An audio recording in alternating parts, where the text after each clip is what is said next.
Narito ang inyong pinagkakatiwalaang mamamahayag. Ako po si Angel May Lilipawpaw.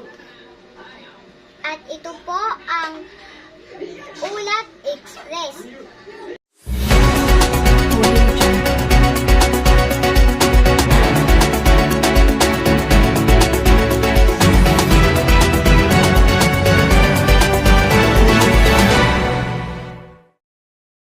Magandang araw po sa inyo, kabayan. Talaga naman, malaki ang problema dinulot ng pandemya sa ating lahat.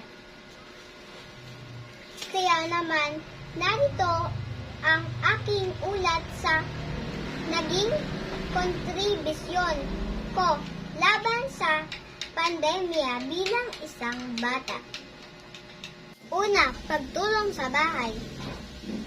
Tinutulungan ko ang aking mga magulang sa paglilinis ng bahay at pag-aalaga sa aking mga kapatid.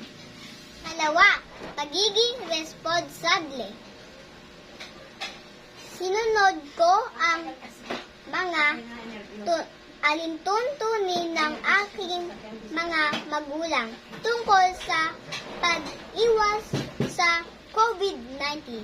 At pangatlo, pagpapalaganap ng impormasyon.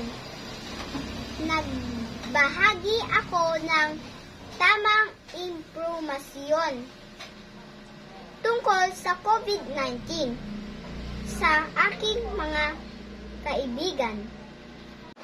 Ang pandemya ay nagdulot ng maraming pagsubok, ngunit ang pagtutulungan at ang pagiging malikhain ay nagpapahintulot sa atin na magtagumpay.